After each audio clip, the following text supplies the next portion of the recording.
What's going on, everybody? Welcome to another episode of Hollywood Already Did It, your podcast for movie reboots, remakes, sequels, adaptations, why we keep doing it over again, and if these sequels improve over the original idea or not. As always, I am your host, Blake Schultz, and with me is Terrence Tatum. Hello, everyone.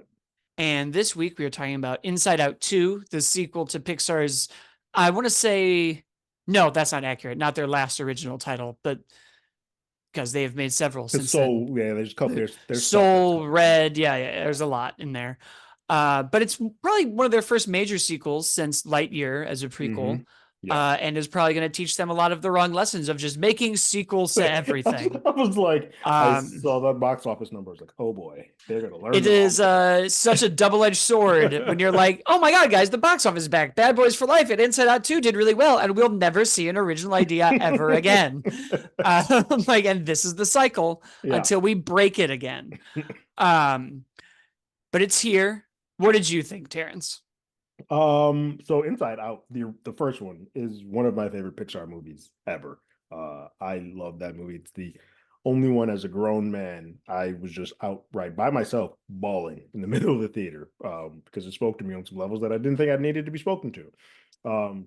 This sequel, um, it almost feels at times it's good. Let me say that first. I like this, but it feels at times like it's going through the greatest hits of what the first Inside Out is, and it doesn't really ever get to the catharsis that I had in that first film. I think a lot of things get touched on here, and they don't quite they pull punches, I think. And it's a weird thing to almost feels like we've had this conversation before, but it feels like I'm watching the downloadable content of a movie to Inside Out as opposed to um, the originality that the first film gave me. I think Inside Out one, you have to watch the original Inside Out, or you will be completely ignorant to sort of what's happening. They don't really give you any sort of blueprint of so, hey, this is how this is working. This is how this world works. If you don't know coming into this, you're just screwed. And then we just kind of go off to the races. I what I do like though, we deal with a teenager, and like when you become a teen, things do change. Both physically and mentally, your body just changes, and you start entering high school. And I love the idea of adding angst and all of these sort of new things that come up when you become a teenager. And it's a cool little look at a lot of them. Most of them outside of angst, though, are just there to be a bit of a joke. They don't really delve into any of them. It's just angst and then the rest of the crew. Jealousy gets a little bit, but not much. But it's basically angst is your villain, and she's now going against the rest of what we have. And so I like a lot of parts of this. And by the time that I really started loving the movie, it was over. When we get to the end where Riley sort of has to have her come to quote unquote Jesus moment. And she's basically having a panic attack, an anxiety panic attack. And I was like, this is what this is where I wanted to be earlier. But we spent so much time doing some goofy things, some fun things that we never really dive into what all of these other new personalities, these new traits are until the movie's over with. And so for me, when I left, I was like, I do like this movie. I don't love it the way that I loved Inside Out. And I'm glad that we revisited this world because there's some of these things that needed to be discussed. I just wish we spent a little bit more time with some of the other ones outside of anxiety being this overwhelming thing. See it though, because like I said, it's a good B to whatever the amazingness of Inside Out one. Yeah, I really enjoyed it. I think you're right. They do sort of kick you in the deep end. And I only saw Inside Out once when it was in theaters. So every now and then, even I sort of had to do the like, oh, right. The whole like arc last time was there can be happy and sad memories, and there can be like these combination of emotions. That's where we net it out. I think because of its length, I wasn't as bothered by a lot of other stuff. Like I was just so in and out in those 90 minutes. Yeah. And they had enough fun jokes of like, well, think about these memories later. We just shoot them to the back of the mind. I really liked that. I really liked the belief system kind of growing and becoming and sort of seeing a visualization of how feelings and memories create a belief system and like Like values your for core. somebody. Mm-hmm. I thought that was a really interesting way to go. And I really liked Anxiety. I think that it was Yeah, strong enough fantastic. because you're right. We never really see that team operate as a team the way the other ones do, which in a weird way to me is almost like perfect for Anxiety. That Hmm. Anxiety is just dominating everything else. Running Cause like rampant. Yeah. when you do have it, it is like on all of it. And almost Hmm. everything else that they have, even like boredom, embarrassment, and almost stems from being It, anxious. yeah. So it almost kind of works in that way. I would have liked more from Embarrassment because I don't think there's ever a line delivered. And I was really waiting for Embarrassment to have like a Silent Bob moment where there's like just says one thing and it's like the perfect moment. Yeah. I also thought my dumb screenwriting brain was like, well, there's 4 bad emotions and there's 5 good ones. So there's got to be something else coming. Yeah. Um, but I really liked the bits with nostalgia. I Fun. really, Very fun. I Yeah. really liked all the secrets. I really liked the different animations, seeing the like Oh, polygonal I love anime character, the one that's basically like a Bluey the character. Blues Clues Yeah. Bluey Yeah. character. Yeah. Yeah. That was a ton of fun. And I think the rest of the journey that got slow for other people didn't quite hit it for me. And it might have just been that I connected so much to some of the anxiety moments Hmm. that I was like, okay, I don't really mind that we're just like climbing this hill and like watching other people and enough small moments of like, well, I don't know, guys, maybe when you get older, you just don't experience joy as much. Like I really like it had enough moments where you're Right. just like, ooh, that really you Yes. don't, and it is harder. And oh, that's so that hurts so Yeah, much. I mean, there are definitely things that really hit home. I think the idea of of Joy purposely taking quote unquote bad memories and just tossing them away is was a choice. Like even my brain at the end is like, well, some of those should still be stuck. You should still keep some of those. Like, don't just get rid of stuff. And then it comes back full circle. It's like you need both. You need the good and the bad. They all of It's those gonna together always your make you system's who gonna you are. move. Yeah, you have all the good things or all the bad. No one's just one an ideology of the other. My other favorite scene though was when they went to the tent and they saw Anxiety sort of were having a team work in real time to come up with all the bad Oh, that ideas. was And I was awesome like, and oh, that is a terrifying. crazy way to sort of implement what Anxiety is sort of doing. I was like, oh, that is frightening. It was a really good way to take your imagination and watch it go from being something like fun as a child to like, well, we're now imagining all of these situations that can happen. It also goes into what I really liked about the Anxiety character because they could have just like made her evil and we could have done a lot of like, well, we got to lock it away or like Right. something or whatever. But they did such a good job of having her be like, no, I'm predicting the future. Hmm. I'm helping. I'm Right. protecting her. And if we have friends, we won't be alone. And our friends are going somewhere else. So what we So, need to do is right. be the best so Yeah. that we can be over here. Screw these people. We're done And with them. it never comes off as a completely villainous arc. Like even times some that she's doing things that just feel wrong, the other ones, her other new friends, emotions are all kind of like, well, hold on, we should maybe slow down. But she's always doing it to help Riley. She's never doing it to sort of like put her, but it's just her way of doing it. It's like it's her amped up 10 times 10 way of doing it. And it doesn't jive with Joy. So her brain's just like, just get you guys just get out the way. I'm taking control now. And that's sort of how that works. So yeah, even though she is sort of the antagonist of this, I never really get a point where I feel like she is just unredeemable. And it works though in the end. It was like, yeah, we all sort of need each other. Like those moments of anxiety should come up. And it's great to see it when you, even though I wish there were more parents, me being a dad now, but when you get the end credit and you see the dads have a version of anxiety in their brain, it's sort of tucked away. It's there, but it's not nearly as bad as it is when you're a teenager. They should have just shut that anxiety piece down in their brain. But I was like, it's cool. All of them have a version of anxiety in their head.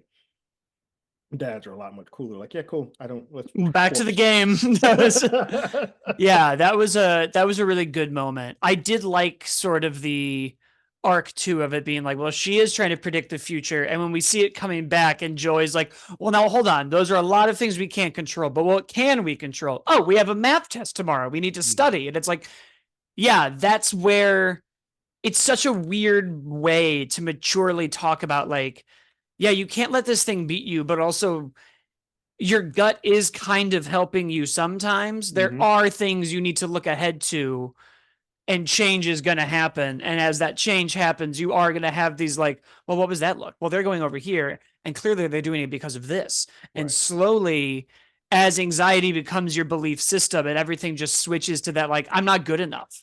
Hmm. And it's like, oh, great. And now it's all just going to run the show. Like, it's Correct. just going to be it. It But takes over the system, physically and mentally, which is that was cool to see. And it makes you do, and some of the like well, here's what's crazy. Everything that anxiety did wasn't a bad thing. Some of those things were good. It was doing it at the detriment of like, hey, I'm protecting, I'm losing my other friends, but I'm gaining these friends over here. But it the biggest thing that anxiety was causing her to do that made it feel like a villain was it was causing her to lose her identity, like her yeah, always having to be like, I like that music, well, you guys are going to make fun of the music that I like, so I like whatever you like. That was the biggest thing, that it was like you were losing who Riley really was, and that's what the story was sort of saying. Anxiety is kind of a needed piece, but don't lose who you are as a person within that. yeah, I think it was a really good evolution of what the first one kind of learned of Hmm. like, well, you need both. Like we like the first one really was like, well, sadness is here now, and like, oh my god, these memories are like not perfect, and it was sort of living in that imperfection. And I think this one was a lot more of like constantly evolving and changing and like navigating as everything gets more and more complicated. Yeah. It would have been fun to see more of boredom, of embarrassment, but I, those kind of work well in small doses. yeah. But it was Yeah. sort of fun almost seeing where sarcasm and boredom is helpful. Like it almost is like, oh yeah, you get too much like dopamine and too much energy and you get too anxious and eventually you become apathetic. Hmm. Like you just stop having that. So having Yeah. this weird like shutdown button almost was Yeah. great. The Uh sarcasms was that fun. was so much fun. They Yeah. still do such a good job of finding those like silly pun moments to play Yeah. with. Um really interested in the darkest secret that we have back I, there. and it was funny. I left the theater. I was like, we never got the answer to that. And it's like, I'm okay with that. And it's rare that movies do that. Like, we're gonna posit this, but we will not bring this up. And I'm like, that's kind of a cool thing. I dig It that. it'll be fun to see if we do like a third or fourth one and eventually do have to be like, well, there's this thing back here that Yeah. like um And I love that it is the one that locked itself in. There's like, no, you don't. no, Okay. I'm not, we're not doing this yet. Yeah, that's a very like, oh, okay. Is it gonna be bad? Like Right, how bad is what are this? the next emotions coming? Horniness? Is that Right.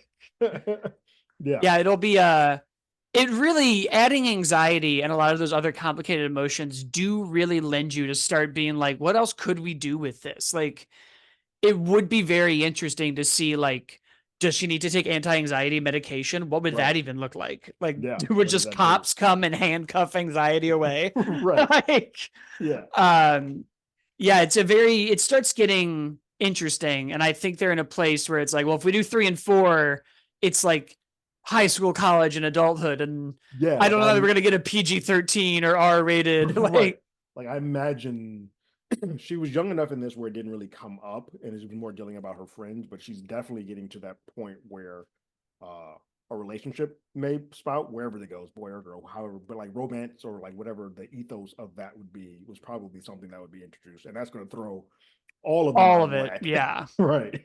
Yeah. That would be the next like probably villain. That would be a Yeah. great if love was the villain. Yeah. Right. um that would be fun to see and watch that kind of invade everything and Yeah. like Like the make whole other body would just shut down. Like we don't know what to do. She's breaking everything. you do eventually kind of have to find other things for the joy and The everyone ones that are else there. That's and because I think that's my biggest thing that I had. And I get why you have to get them off the field because you want to let anxiety for this to show that anxiety run rampant. But I think I love those other feelings so much that I wanted to sort of see them interact with because anger and all of them don't really get to do much with the rest of the new folks. no, It's yeah, basically joy versus anxiety, and that's kind of the story. I really was hoping we were kind of go like full what's a good name for it? Like just your opposite villain. I was really waiting Right. for it to be Like the like, mirror. oh, envy Yeah. and disgust and Right. like Yeah. fear and something else and anger. Like, well, I don't know what it would all have been, but Right. it would have been kind of interesting to see like a juxtaposition of each one. Um, but I did think they did a good job. I think in terms of like a Pixar sequel, they did the same thing that they often do when they work really well, like in a Toy Story 2 way of like, well, we have to grow up a little bit. And Right. these stories have to kind of keep evolving with Andy or with Riley. And it really has to be this weird center point of how the world around you is affected by like you growing up and becoming this person, Yeah. which I think they did that very well here. Yeah. It was very cool to see a lot of that come in.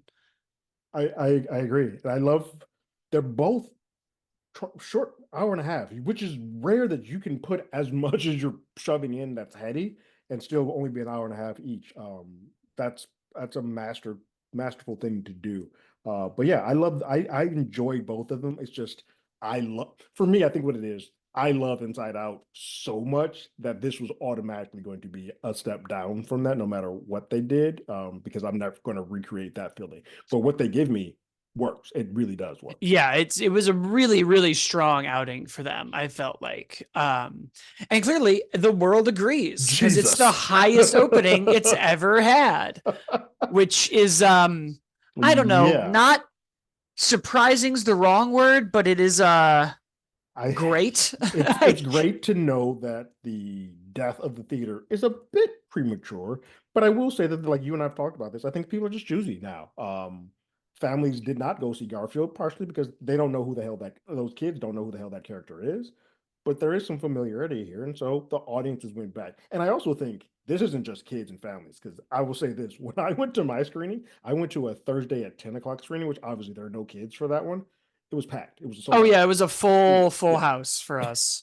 Um, I also think we need to start looking at like the longer tail of some of these movies because I know last year Elemental was a good example of like I didn't really do that well, and then all of a sudden in like week 15, yeah, it was like it sort of and evened out. Yeah, I know like If is kind of having the same it was doing the same upswing thing. right Yeah. now, so I do think the short tail of the box office might be what's really changing Mm-hmm.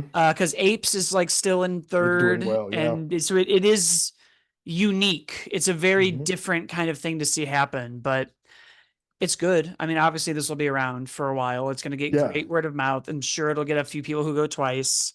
There's really Uh, nothing else for kids until Despicable Me, which is the 4th of July. So I mean, go yeah, at it. that'll do Yeah. great. Yeah. No, now we really are like I liked Fall Guy and I liked Planet of the Apes, but now And I we're really like really Furiosa, but I think we're now in the yeah. hits, the true as the hits of the summer is where we're Yeah, at now. and all of it makes sense. I think it's really easy to look through a lens of like what's going on. And it's like, well, the first Mad Max Fury Road wasn't that big. Uh Big cult following, great movie. Yeah. Uh the original 3 Mad Max movies all were on shoestring budgets that weren't Right. like that big. Yeah, I mean that's a Um part of it too. When the budget gets high, and your franchise has never really been a box office opener. You kind of need to temper what you do for the box office. But so that's a little bit of what they did there. Yeah, it's a. I also think that summers for the last few years have sort of been. This is the start of the summer with like a Marvel film. You since know, that, X-Men in 2000 yeah, has this is yeah. the first time we haven't. And so I think I won't say people were confused, but I think the world was kind of like, has the summer movie season? Are we in it? Are we here now? And so it wasn't until I think Bad Boys that kind of, all right, I guess Did it. we're here to go now. Yeah. Yeah, it's we'll see because we know it's really a lot of those horror outings are what's now the weird thing to look at of like, oh, Strangers Chapter 1, a very not well made movie, is Yeah. like the highest horror this year. And I know we didn't have like a Megan or an Insidious or anything, but like Yeah. usually they at least make their money back. This Correct. It'll be interesting because Quiet Place is the one that's on deck, and for the first time not directed by Krasinski and not with Emily Blunt. So I'm curious to see how this technically does because it's more prequel than it is anything else. If audiences are coming for Emily Blunt and that audience, or are they just attached to this franchise as a whole? I don't have an answer. I don't know. I really don't know how to read that one because I want it to be good and do well. And I'm so tired of seeing that trailer. But I just, If I see them things fall out the skyline one oh more my time, I'm like, God. Jesus Yeah. Christ, So stop. it might be an example of like we over marketed, like we kept delaying this movie and we Yeah. kept playing this trailer. And then Yeah. Deadpool will be fine, and then it'll be Yeah. Like, August. we And know that's going to be a hit. Like that one's there. I think Despicable Me, just because that always that's those going to be always huge. do Yeah. huge. Yeah. So there's some like bona fide hits. I just think, like I said, people are choosier now. Like it's not like I'm not going to see everything. So people can't go see everything, and they choose what they want to go. And I think when you have movies that are anything that's around Deadpool, like Twisters is one to watch because that's the week before. Yeah, That might not be the smartest thing to do. Yeah. yeah, that's gonna get swept away, if you will. Yeah, it'll be good. Couple good. There's still some good movies. I'm still excited for the summer season. Same. I'm sure that we'll keep doing it, but I am getting a little tired of the box office discourse. I think it's fascinating that that's become like a part of movie going and like Yeah. nerddom. And We do it like sports now. We're like, well, when you look at these stats and this data, really, but what I think it's funny is that like movies have failed before. It's just now people are in a vacuum to sort of talk about it all. But like what you like. It doesn't matter if it did well at the box office. Like how the box office did for Furiosa or Fall Guy does not change how good I think but both then of those Terrence, how movies will I know if my movie beats somebody else's movie? You have to understand. In sports, there's a score. This is the score. That's what everybody's doing. Is like, if mine didn't win the box office, then it's not. Did it happen? Did a tree fall in the woods? Like what are we doing? Everyone wants to justify whatever the Marvel universe is over, the prequels are Yeah. over. No one wants to, and it's like it's not indicative of anything. I think that's why this talk is happening a little bit more because people have been so beating up the superhero genre, and now they're like, there are no superhero movies. This is just the theater, period. And now those folks are starting to scream like, this ain't us. This is everything. No, yeah, it's been like this for a while. Yeah. But yeah, that's it, guys. I think that's the show. We'll be back next time. Um, for one of them. Yeah. I don't know. Yeah, we'll be back for the next one. You can follow us at Hollywood Already Did It on Twitter at Hollywood ADI, TikTok on Hollywood Already Did It, YouTube at Hollywood Already Did It.